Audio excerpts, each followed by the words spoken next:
eventually pleaded guilty to the murder of Marshall University student Samantha Burns, who was 19 when she was kidnapped and killed. 2 weeks ago, the Q Center received another map from folks of the area. The convicted killer says that he and Brandon Basham buried their first victim, West Virginia College student Samantha Burns. I had written Brandon Basham many times before this and had never got a response. But my friend on death row helped me get in contact with him by using a fake name. I wasn't expecting a response, but I did get one in mid-November of 2017. It was basically just general basic talk, but when I'd done the blog back in 2017, I only put bits and pieces of the letter in the blog. In this episode of Buffalo Creek, I am going to share the whole letter of what he said, and it's going to be used in AI voice. Hi. I got your letter and you're right, never know till you try. I'm glad you decided to write me.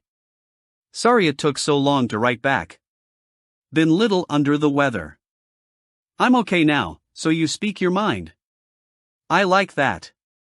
I'm the same way, we should get along just fine. Well, I hate to hear you had to go through this for 4 years. I would not wish this on my worst enemy. I've been locked up for 16 years now, been on death row here since 2005, so that's 12 years of solitary confinement. I'll be honest, it really takes a toll on the mind after all these years. I'm 36 years old now. I hope that they come on and get this over with soon. I am pretty much made my peace and am ready for the long rest. I am sorry to hear about your friend's execution, but if he is anything like me, I'm sure he is glad it is all over. You never said was your 4 years fed or state? Well, I guess it is getting late, so I'll close for now and hope to hear from you again soon. I almost forgot, if you got a cell phone number, send with next letter and I'll call you, if want to. I can use the phone anytime I want, 7 days a week, 6 a.m. through 9 p.m. and I'll pay for call. I got money that I am blessed with. Well, till next time, take care, be well. Your friend Brandon Basham. P.S. We are allowed photos if one is send one. I'd like to know who talking to. Also, we are allowed hardback books as long as sent/have return of where it's sent from, that is best. So that is the letter, like I said, in full. We would work and write Brandon back, and Brandon would never respond.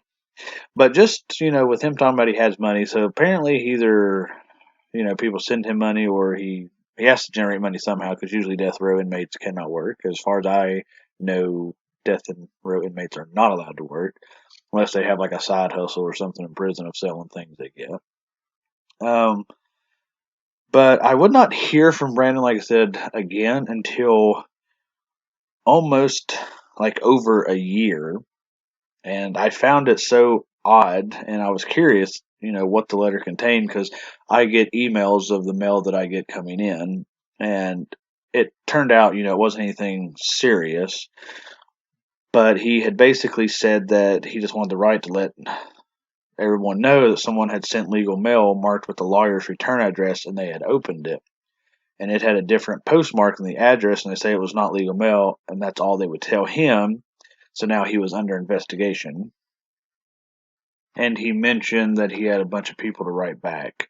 So there are people out there that do write to him, whether it be family, friends, I don't know.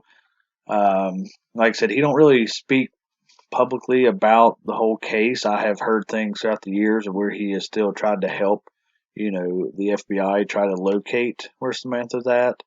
So, like I said, that's the only thing I know of. Like I said, this episode is going to be kind of short. It was just trying to introduce that Brandon did write at one point. Like I said, even though it was to a fake name, I tried my best. I might try again later. I don't know. I will wait and see.